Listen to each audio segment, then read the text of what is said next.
Hello, it's Productronica 2019, day 3. I'm joined by Ben Sontag from INGUN. Thanks for talking to us. Test Solutions, you're a global company, and it strikes me that you have to be very careful to listen to what each of your customers is asking for in each of those territories, because they all seem to have different requirements. Oh, indeed. It's exactly like that. So as we are a testing company, and so we are providing testing equipment to the market, this for test probes and test fixture, it's for us key, essential and crucial to be local and to be close to these customers. Because as you mentioned, there are the different developments for the different industries at different places. So one of the automotive industry segments like autonomous driving, for example, maybe it's not driven from Germany, it's more from the Western countries like in the US. Yep. So we are there, we have to be there, we are listening carefully to the test solution challenges they have and try to give them some solutions. And you've got departments all around the world, haven't you? So you've got people on the ground in each of these territories listening to what those customers are asking. Right. So we are a German company. So we are based at the Lake of Constance, which is really in the south, close to the border of Switzerland. There we have our production, our innovation center. But worldwide, we are, I think, supporting 48, 50 countries. But we are locally with our own subsidiaries in around about 25. Right. So that means we have a lot of INGUN boys and engineers out there to give this kind of service quality to our clients. And do you find, as you say, with electric cars, hybrid cars, autonomous vehicles, we've gone from the future being talking about vehicles with internal combustion engines into a completely new world, which a lot of people are saying, wow, there's an awful lot of development that needs to be done. There's a lot more, as you say, test solutions. You have to test a lot more things through those processes. Do you find that rate of change increasing and customers coming to you wanting solutions more quickly now? Absolutely. So there is it's I think the whole world somehow is a little bit changing there from the autonomous driving idea. So much more communication, much more safety systems.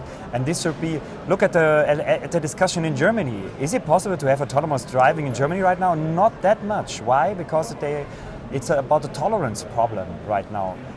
So it's not been tolerated by the people. But in other countries there are other rules. So they will always invest in these safety systems. So, and we have to take care of in real time, high data rates, and we have to give the solutions to them. And it's interesting because we have already some 5G ready technology on the market, and this will change the whole complete scenario, not just in autonomous driving. And I guess you have to get on board with that as soon as you know that's coming along, don't you? Your R&D department has to be on the ball very quickly with those sort of technologies. Yeah. And we are not just, we have to be prepared for that. We are preparing. So the clients are working together with our R&D team, and we are already developing these kind of solutions. And sub 6 gigahertz, for example, you have 5G technology already there. And it will really change the complete behavior of communication, machine to machine, and all these kind of sort of things. And that's a huge opportunity as well, isn't it? Okay, it's a challenge on one side, but it's a huge opportunity, and that must feed back into your whole development plans for the next decade, kind of thing. And it is on the roadmap. Why? Because maybe we started for 48 years with a single test pin, a test probe, a needle. But right now, so we're giving much more service. So that's like I can call it like we have to be partner to our clients, and we have to develop together with them the solutions. It has to be quicker, it has to be more reliable, and we have to widen our outlook. So it's purely on our roadmap that we really have some RF technology and not just some ICT test probes.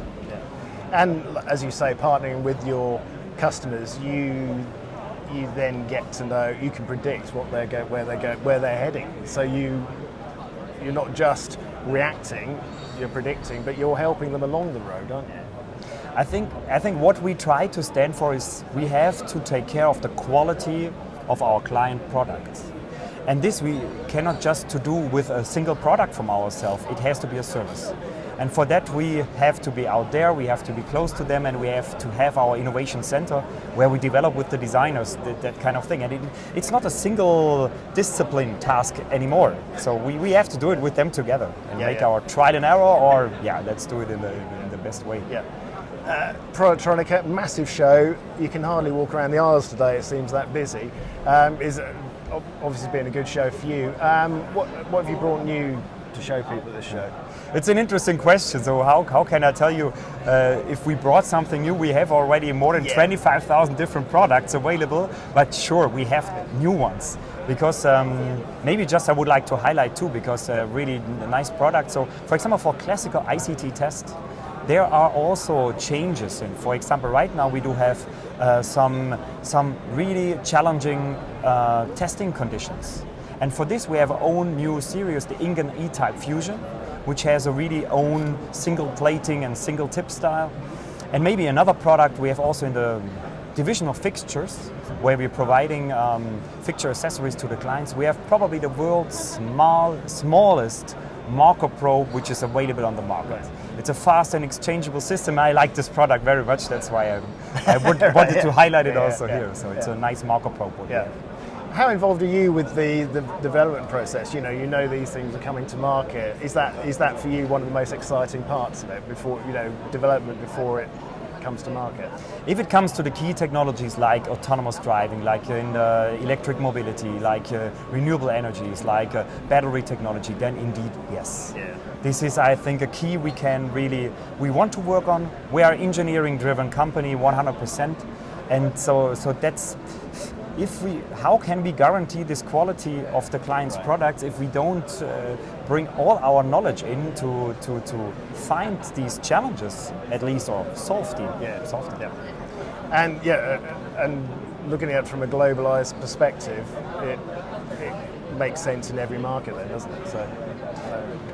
And especially these markets. So we have also, you said before, we have to be close to these clients in these markets. And right now, for example, the clients are demanding us in Eastern Europe. For example, we have opened recently Hungary, Poland, Czech Republic, and also there you have strong industry hubs for production more. Maybe not for the innovation thing, but these are also we try to cover and give our high level of support also in these regions. Fantastic. Well, thanks for spending time to talk to us. I hope the rest of the show is good for you, Ben. I'll probably get worn out trying to get around the whole show. Great. Thanks for talking to us. Good to meet you. Thanks. Thank you.